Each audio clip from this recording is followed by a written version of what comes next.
Imagine your life is a great river. Everyone needs its water, money, to live. Most people spend their whole lives just trying to scoop water into a small bucket. They wake up to alarms they hate, driven by fear. Fear of not having enough water, fear of their bucket running dry, fear of falling behind in a race they don't even remember starting. They call this being responsible or being ambitious. But Machiavelli would call it something else, being a servant to the river, not its master. You see, the modern person believes they are free because they can fill their bucket. But the truth Machiavelli would whisper is this: if your water supply depends on someone else's decision to open a tap, you're not free. You're renting your water, your time, your energy, your mind, all traded for just enough water to make you think you're in control. This is the first big lie, that simply getting water gives you power. But getting water is just endless scooping. It's walking on a treadmill, not reaching a destination. It's busy work without a real plan, noise without true control. Machiavelli understood that those who truly command the river don't scoop water. They position themselves. They observe its currents.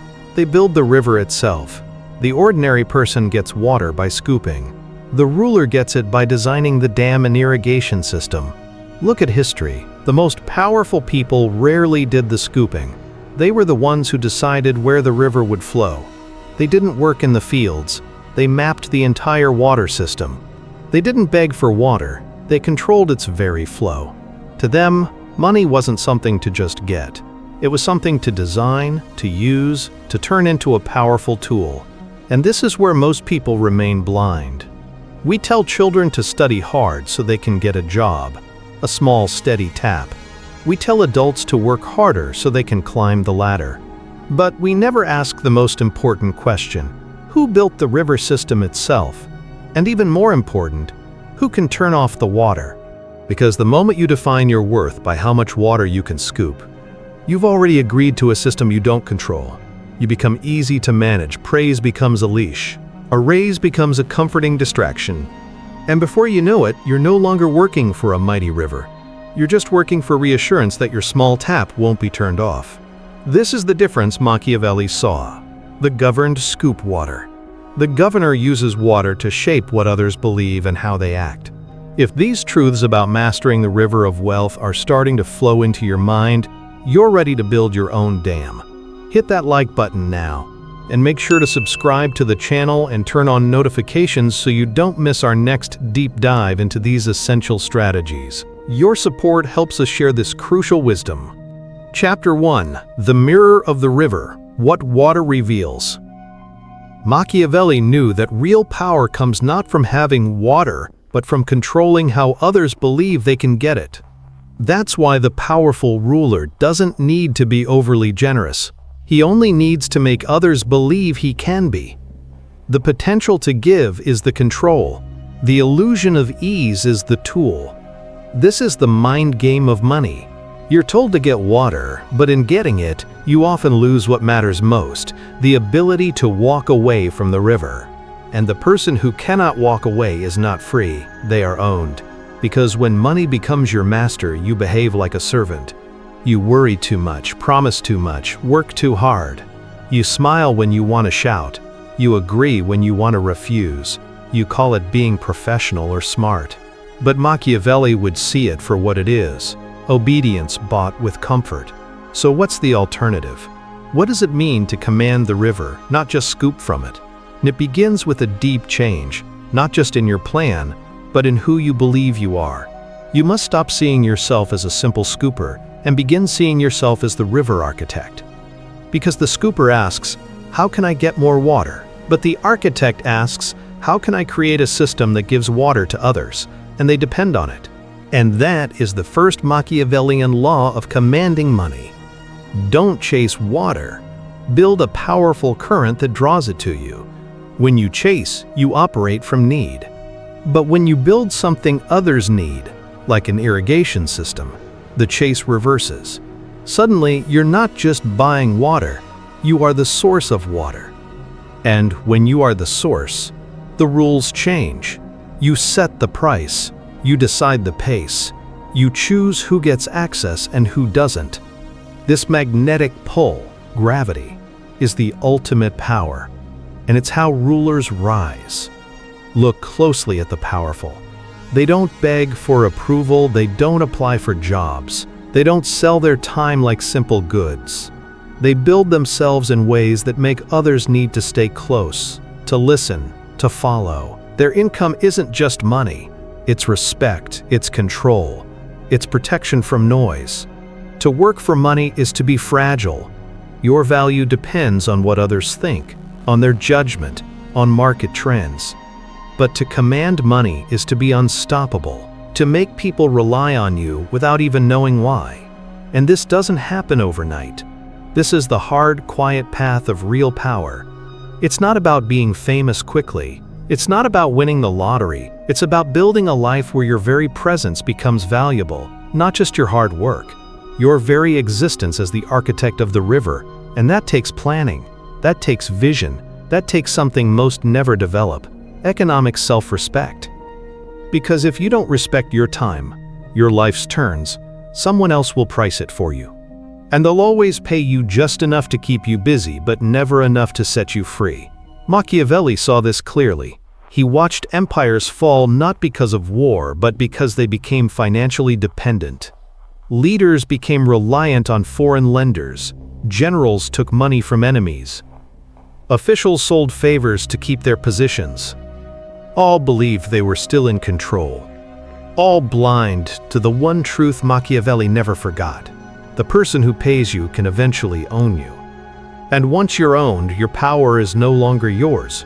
Your opinions become filtered, your decisions become delayed, your instincts become quiet. You don't feel it at first, but over time it shows in how much you tolerate, how little you say, how often you swallow your own voice just to keep the water flowing. This is not freedom. This is not success. This is the velvet cage, soft on the outside, brutal underneath. So if you want to be free, truly free, you must begin with this principle. Stop scooping for water. Start designing the river. This is the seed, the awakening, the beginning of everything. Because once you understand this, once you realize that money is a servant, not a master, you stop needing approval, praise, or acceptance. You stop chasing and start attracting. You stop begging and start building. You become dangerous, because now when people offer you small trickles of water, you don't smile politely. You raise the stakes. You demand your true value. And you no longer ask, "How much am I worth?" You ask, "What kind of power structure am I building?" And that is the difference between a life of quiet obedience and a legacy of quiet dominance. Chapter 2: The Art of Control, Making Money Work for You. If just working harder was the path to power, the world would be ruled by street sweepers, construction workers, and single parents. But it isn't. The truth is harsh. Hard labor rarely leads to power. It leads to exhaustion. It leads to a cycle where your value is measured by how much effort you put in, not by what you actually achieve. And effort is the most replaceable asset in the modern world. Machiavelli understood this centuries ago. He knew that kings didn't become powerful by how hard they worked. They became powerful by where their work moved others. He wrote not for peasants or workers, but for rulers, princes, men of influence, who understood that the game was never about simple hard work but about leverage. So let's define it. Leverage is force without getting tired. It's results without needing to be present. To work for money is to trade your time. To command money is to trade your strategy. Most people think the opposite of hard work is laziness, but that's not true. The opposite of endless scooping is architecture. Building systems, positioning yourself smartly, and creating assets that function without you constantly pushing. This is where the average mind gets stuck, because we've been taught that effort equals being good. You're told that waking up early is noble, that staying late is admirable, that being tired shows you've contributed. But Machiavelli would laugh at that, because in the real world, effort is often a distraction. The most tired soldier is rarely the most dangerous one. And so, the Machiavellian student must evolve. You must stop being proud of being busy and replace it with the pride of being in control. And that begins with this principle. Build systems that get water for you while you rest, or serve someone who already has such a system. There are only two main positions in the money game. Either you are the source of leverage, the river architect, or you are the leverage being used by someone else. If your income stops the moment you rest, you're not in control. You're on a leash. You are a battery, a useful battery perhaps, but still one that can be replaced the moment a cheaper, quieter, or more desperate one shows up. This is how most careers are structured. Beautiful cages made of job titles, perks, and bonuses. But Machiavelli didn't write for the caged. He wrote for the builder of cages.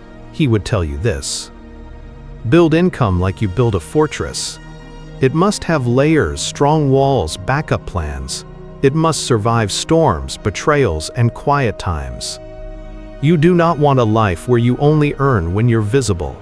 You want a life that continues to grow even when you disappear. This is how you command money, by making your influence greater than your personal presence. Let's look at this from another angle. The most powerful people in any society are rarely the loudest. They are the ones who control what others must do, even when they're not in the room. That's leverage. That's architecture.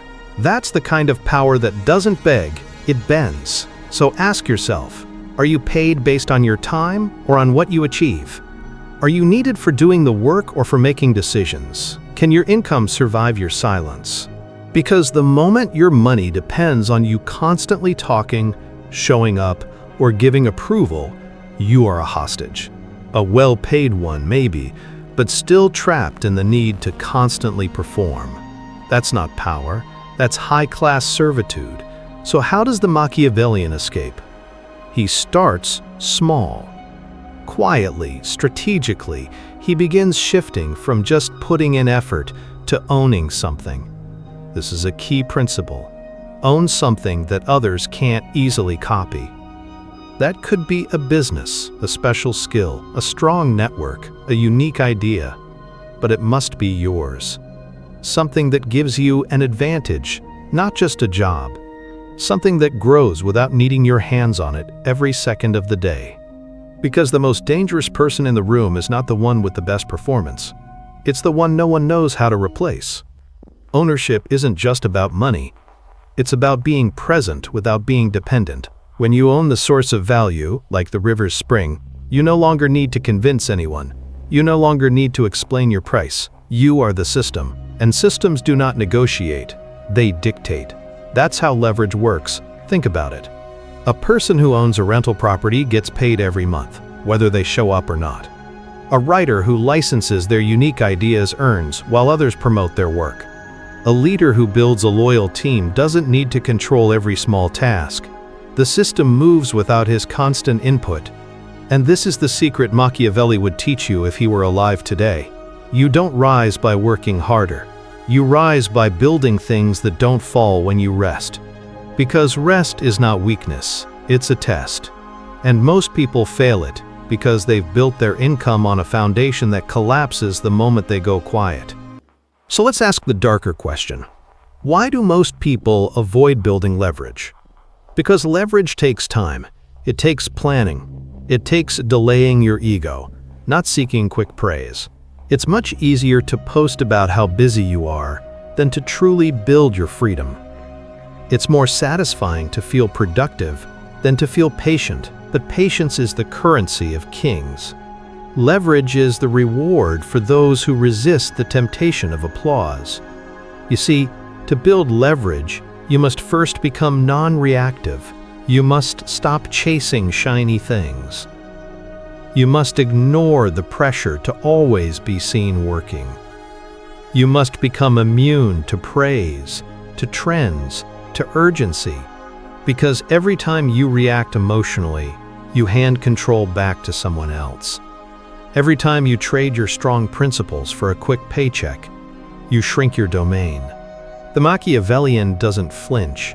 He knows that building power is like building a fortress, brick by brick, out of sight, while others celebrate their quick wins in public. And when their applause fades, his strong structure remains. Chapter 4: The Unseen Hand.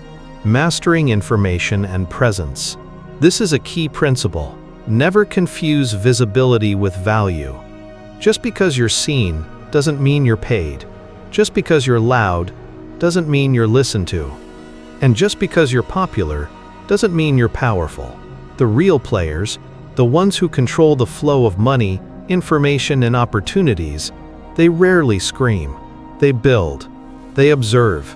And when the time is right, they move decisively, silently, without asking permission. That's who you must become. Not just someone who gets money, but someone who designs why it keeps coming. Because money, the river, obeys architecture. It flows to strong structures. It gravitates toward those who create more than they simply use. And when you build yourself into a person who produces leverage, not just puts in effort, you stop depending on hard work. You stop fearing rejection. You stop needing reassurance. Because now you don't just command money, you design the rules of how it moves. Let's be clear. You don't need to look rich to be rich. You don't need to talk about money to control it. And you don't need to announce your plans to dominate quietly. This is one of the most misunderstood Machiavellian truths. Visibility invites copying. Silence builds strength. In today's world, the loudest voices are often the weakest minds. The ones who show off their watches, flash their bank accounts, parade their luxury, and announce their goals. They are not commanding money. They are begging for attention. And understand this: power is quiet because it does not need to scream. In his writings, Machiavelli warned that luck favors those who are prepared, not those who are proud. And in the game of wealth, pride is often a disguise for insecurity. The real strategist knows the moment your intentions are obvious, you lose the element of surprise. And surprise is power. This is a key principle. Do not teach others how to copy you, unless you've already moved beyond that strategy. The sad truth for most self-made people is that they share their winning formula too early. By doing so, they bring in competition, envy, and eventually, they get replaced. What begins as a victory becomes a weakness. That's why financial mystery is not just wise, it is necessary. You don't need to lie, but you do need to remain unreadable. People respect what they can't quite understand. When others don't know where your money comes from, how you move, or what your next step is, they hesitate. And in that hesitation, you gain power, because hesitation allows you to control. Let's go deeper. Think of the most influential people in finance, in politics, in business. They move in silence. Not because they are shy, but because they understand this rule. Scarcity is control. Mystery is magnetism. This is a key principle. You must become rare, not because rarity is fashionable, but because having too much of something makes people bored. If people see your wealth everywhere, they get used to it. If they know your every move, they stop respecting your unpredictability. The moment you become predictable, you become replaceable. Look at how true billionaires operate. Not the social media stars, the real ones. They don't chase likes, they chase strategic positions. They don't reveal their moves. They make them in silence and let the outcomes speak. They don't beg to be noticed. They create systems where being noticed would be inefficient. This is where most people fail, because they are addicted to applause. They think building wealth means convincing others that they're already wealthy. They want attention now, not lasting power later. But the Machiavellian knows, attention is leverage only when it is scarce. When you appear too often, your impact lessens. When you speak too freely, your value drops. When you expose too much, you invite others to pick you apart. So you must master strategic ambiguity. This means letting people wonder where your confidence comes from, letting them guess how you fund your freedom, letting them guess about your next move, while you've already moved many steps ahead. Because in a world where everyone shares everything, The person who says nothing commands the room. This leads us to a key principle. Control the flow of information like you control the flow of money. Information is the modern currency of dominance. The less you disclose, the more others guess. And the more they guess, the more they fill in the blanks, often with more awe, fear, or respect than the truth would ever deserve. This is the power of the unknown. The unknown forces others to prepare for possibilities they cannot predict, and in doing so, they become cautious. And caution makes you powerful. Think of it like this. A predictable enemy can be outsmarted. A loud builder can be copied. A visible fortune can be taxed, envied, or attacked. But an unknown entity? That's powerful and elegant. And hidden power, when controlled, is untouchable. Machiavelli knew that the idea of power was often more effective than power itself. Why? Because how people see you controls how they act. If people think you are powerful, they change their behavior. They become less resistant. They lower their defenses. That is true control, not through force but through your presence. This brings us to a key principle. Design your presence like a myth, not a brand. Brands are built for quick recognition. Myths are built for deep respect. You're not here to be seen. You're here to be felt, even when you're not around. The smartest move you can make is to let your work whisper while others scream, to build your influence so deeply that people still follow your rules long after you've left the room. Because real wealth isn't measured in numbers. It's measured in how many people move when you don't speak. And the only way to create that is to stop needing to explain yourself. Every time you explain your value, you make it seem less special. Every time you try to justify your choices, you give the other person power over your thinking. You don't need to convince people why you're valuable. You need to position yourself so they convince themselves. That's the heart of Machiavellian wealth. You don't work to be approved. You don't earn to impress. You don't chase. You orchestrate. So here's the hard truth. If you're constantly explaining where your money comes from, how hard you work, or what you're building, it means you haven't built enough silence around your strength. Because when your systems work, your numbers grow, and your name moves through rooms without you, you don't have to explain a single thing. You just command. And when you command, money stops being something you work for. It becomes something that moves for you. At some point in your life, you were trained to serve. You were told that being obedient would make you valuable, that working hard would make you essential, that being a good person in the eyes of the system would eventually earn you freedom. But here's Machiavelli's correction to that naive story. Systems don't reward loyalty, they use it. Look around. Millions of people do everything right and still end up dependent. They work hard for decades, follow the rules, give up their time and obey their masters, only to retire with regret, not respect. Why? Because they never learned this central law of financial power. You are either the one designing the game or the one trapped in it. There is no middle ground. Either you're building the machine or you are a replaceable gear inside someone else's. And no matter how much you value hard work, no amount of effort will free you unless your effort is aimed at true sovereignty, being your own master. You are not poor because you are lazy. You are poor because you are disempowered. You've been psychologically trained to serve money, not command it. Let's break that illusion. Here are simple rules for the master player. Rule 1. Stop trading time for approval. The most dangerous psychological trap today is thinking being busy means you're good. But value is created through smart moves, not just endless work. Rule 2. Remove emotion from the game. Money doesn't care about your feelings. If you let fear or pride guide your money moves, you lose control. Rule 3. Break the addiction to comfort. The desire for safety keeps you from true freedom. Learn to take smart, calculated risks for big rewards. Rule 4. Build your escape plan. Design your life so you can walk away from any job, any situation, any person that tries to control you. Rule 5. Become the center of gravity. Don't chase money. Build so much value and strength that money is drawn to you. Rule 6. Build something that outlives you. Focus on creating lasting systems, not just income. Rule 7. Control the flow of information like you control money. Use mystery and silence to your advantage. The path is hard, yes. It demands sacrifice. It demands saying no to comfort now so you can build power later. It demands courage to risk, to fail, to rise again. But the reward is everything. Because once you reach that fortress of wealth, life bends differently. You speak, and people listen. You walk, and people move aside. You decide, and the world adjusts. That is not fantasy.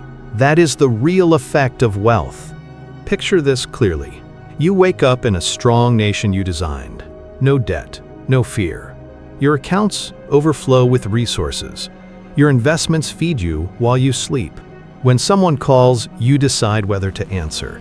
When someone offers you a deal, you decide the terms. Your children look at you not with fear of the future, but with confidence because you built the walls. You built the fortress. You gave them a kingdom to stand on. That image, that life, is not reserved for the lucky few. It's reserved for the relentless few. The ones who decide, like Machiavelli would, that money must be acquired at all costs.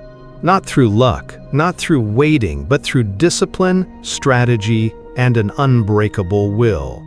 So let this be burned into your mind. Money is not about greed, it's about power. Power to say no, power to protect, power to live freely. And without it, you are at the mercy of those who have it. Don't let that be your story. Don't be the one who looks back at life and realizes you played small, that you settled, that you surrendered. Be the one who conquered. Be the one who built. Be the one who was untouchable. Because you armed yourself with wealth so great, no one could cage you. Because in the end, respect isn't given, freedom isn't handed out. Power isn't granted, they are bought. Bought with the only currency this world truly respects, money. Acquire it, guard it, multiply it at all costs. If you found this valuable, the next step is simple. Continue learning how to truly command. Hit the like button if this journey has given you a clearer map for playing the game of wealth. Your support helps us share these vital lessons. Subscribe to the channel and turn on notifications. Keep playing smart, keep building strong, and never stop commanding your destiny. I'll see you in the next video.